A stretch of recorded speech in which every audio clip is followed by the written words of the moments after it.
عبد الحليم السليمان تشالك فانكا لقى مشرب أويك راس راس القلمة أو بخوب عسل خلكي سريكانية يد القلمة بيتن زي ما دفتا كاك عبد الحليم سلامتية باشي إن شاء الله تشي بيجيا من أفا كونها تشيد بيتن أفا أفريكا تشي سريكانية تشبوي عندش سريكانية دست بيكين بله دم باش شايفة راست يعني أب جابك خلكي سريكانية بصلاة بالبندبول وبريار هات سندنك وقرواني كم خلكي سريكانية إيرو بريكبه بشي يعني هجمار دور شستو چلو حفتنا بابو يعني مرباطا بون تبيرا يعني هناك اصلا هي اللوجستيكي جيبو هجمار قلم هرب بو 410 يعني باويكي فرمي ابريكتون چون سريكانيه بيك اصلا هي هبه حطاتو كيفاش نافا باجير يعني لبشتي هما يمي ساعات يعني وقت كيفاش نافا باجير جروبك يعني يعني نقارن بيجن كين يعني يعني وقت جروبك تشكدار بون قالك جوان تشكدار بون هروها دار وجنك وكي تيجي راكربون يعني هن خلقيقن قريشي هن مال باطاكرن هن عربة وهن بارن قرجي يعني تيركستاناندن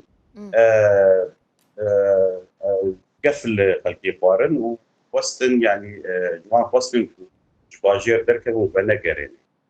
وجينا جوان بوتن أباح طاخي من نين بولو يعني كسي يقولوا كرنجي نش خلقي رسن باجاري سريكانيين يعني كسني هاوردنه كسني تشكدار هون وان جروبين تشكدار هون خلقي ديرينج بارزقها حلبين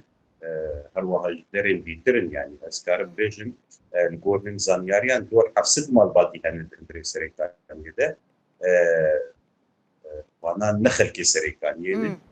وانا جرك دركتنا افضل مالباتانا دركتنا ودبيره يعني مالباتين سريكانيه بقريانا كذا هفريزيك هيد نافرا او آليين ايكو يعني بيكاري بريفت بالجاليه حكومتي وجاليين هيزن او لهي ايكو تولي يعني بيجن هيزن هندري سوري بون ايكو ما بسامجي يعني تيمك هي وكوميتيك هي كارد وبيكي لديار يعني واري او لهيدا ايماني مقارن بيجن وك ناف نيشان فشلك امني هندري سريكانيه بيدا بويه ونقاري بنوان خلقانا بباريزن اف مسألة جيب أفشك دارانا كينا جلي وان جو أخفتني وان جي رفتار وتصرفاتي وان وكا كينا يعني او وقت علي زمان نشخل كي سريكانيه نه خلق ديرين سفيرين فارسكها على بين ديرين بيترن نج فارسكها حسكي جدكو ابن يعني كسني عربي يعني افا جروبين باش افا جروبين او بخوتشك دارن جي جروبين ريخستينا معاش وموتشاش حكومتي وردقرن بنر يعني روش هنك يقولوا الوز السريكانيه او جروبين اتشكدار اكو بسر ارتيشان اجتماعي بو تركيا بجبريا ويكرو إيريش سريكانيه كرن 2019 واجار داغير كرن كنترول كرن او بفاد قالك جوان جباجير دركت من جوان مان يعني بقالك سدما لي دماكو مان مانت ناف مالن خلكي دايان بخوب مال دانان اري درفت اگر هبز اشتر باشرو دي يعني او ناف مالو ملكي خلكي مان سامياني خلكي دسوان دنه يعني بيجن زفين خلكي وهر شتيل سريكاني هي دسوان دي باشا قال لك جوان ناقص فكر نجي خوي رسن يعني تشل ديري يعني نافويا سوري به كانج فارس جهن حمايه حمصيه هنا افانا يعني هم فرمان برنجي يعني وقت هيزن او لهيدنه او جروب بين اتش دار ان جوان ودان سر وزارة برجرية سوريا يعني بون اندام او جي انتجرهم يعني وهروها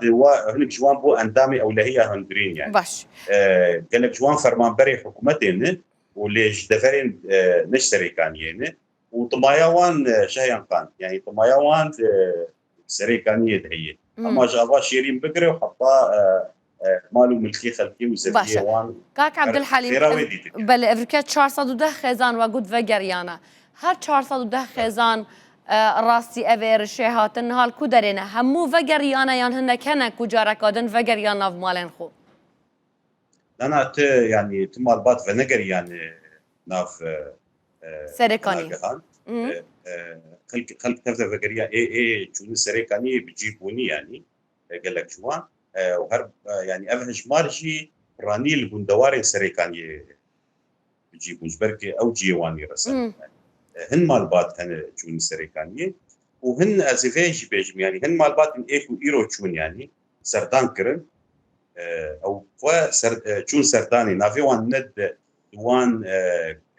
ليستيا اكو هرن تيكا من مالبات افجي دباكو سدمك دوكو هنك جوان يعني عاجزيه بخواني كرنه مش فاز بيجم يعني حكوماتي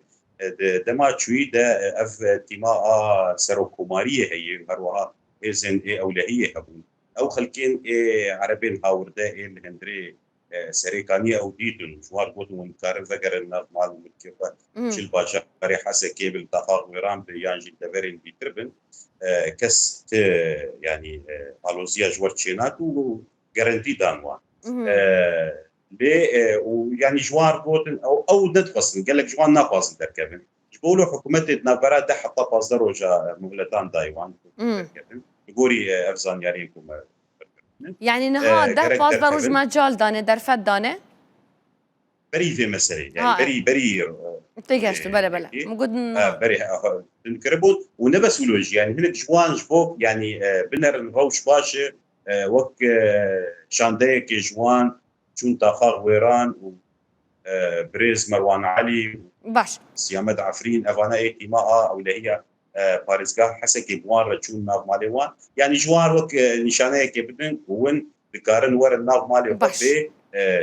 تيجاشتم يعني اصلا جوار او خزانن كو ايرو بريار بول سريكانيه بمين الناف مالن خون حال كودرنا وگريانا كيفا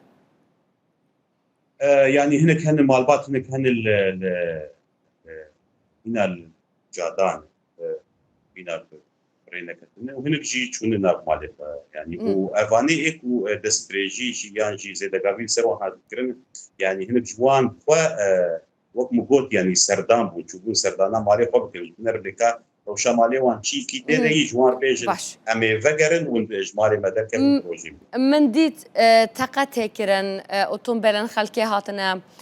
خراب كرن زرر لكرنا ومن ديت جي هولا لدانه جي هيا هیچ تشتک ام دزانین حتی نها چند کس هنه بریندار بوینه چند کسان مثلا هاتی لی خستن اتومبیلان چند دا ضرر دیتیه تشتک حسام دزانین کاک عبدالحلیم والله او هجمارا ولو زلال تني يعني بالنزيكي مثلا يعني دور بين جاهن يعني وك شكل عندنا عربيان بالقرا ولو يعني حطانا مدن هذي يعني بعض الناس لكن بيتشن تجبر ويرنه شيء آدن يعني او برينين كور تنيه برينين برك وقت هنك اللي دانا بسبك هي يعني تقجي برا عزمان دان برا هوا دان سي فرين كده لت يعني الحمد لله حطا في قابيت برينين كور يانجي قلنا كيف تشتمون شيء نبو هذا شيء يعني افانات خوازن خلكي بترسين خوازن نما يكي بشينن وام قبول ناكم فقرن وام جبي دري در ما كبن جبولو يعني او برسك مسترفت يعني تا قال له حتى شرا دي حكومات سروريه وي دري باجاري سريتانيه حتى شرا دي هيزن اولهي بقارن باركي فرابل قارن اولهيه خلكي بقارنزن قارن ريخوش بكيش بقرا باش بقرا كوجبرا اف يعني فايلك ودوسيك دهندري سوري دي سوري حكومتي وك يعني بيجن شعارك بانك كراكريك وام تبيجك وام ناهل نقازن ت كوجبرك اللي تبناجها كي بمينه غرك هري فقر جیواری قیرسن لبری هر تشتی یعنی افکسین اید مدرسه سریکانیه بگشتی باشه بگشتی جمارا کوچبرین سرکانیه چنده کاک عبدالحلیم چند قناغه ودگرن؟ يعني ايرو كروانيه كم دست بكر وقت استيبو براستي يعني وقت استيبو هات بيش بيني كرن يعني وتكي هن رياكسيون هبن هجمار بهتري 13000 مالبات وخيزان هنه بكو يعني اگر ترفت باش شبب او مالباتين ايد ويدا كادا خيزان ايد السريكانية دا ايك نج باجير نرسن دركبن وري خوش بالبرفا قرا كوچبرا از باورم يعني بروسا مهاجي بيجبركو يعني كارجير لازم نخاسم قال لك يعني بيدوستي هنا دوار سروريه قانونيه ده قرك مساله اولويه هروها دوار خدمه وزاري ده قال لك مال الرقيان خوشكا شايان يعني نخاسم لقندا هروها نافا باجير ده يعني قال لك مال هنا خلق نكار نتد رولين وجيانا خطير بردوام بكل يعني قال لك في لازم كوچبرین سرکانیه را و گرگ کارجه بگه. گلک سپاس دکاک عبدالحلیم سپاس بزانیاری انت توش قامش رو الگلم بوده ست خوش بن.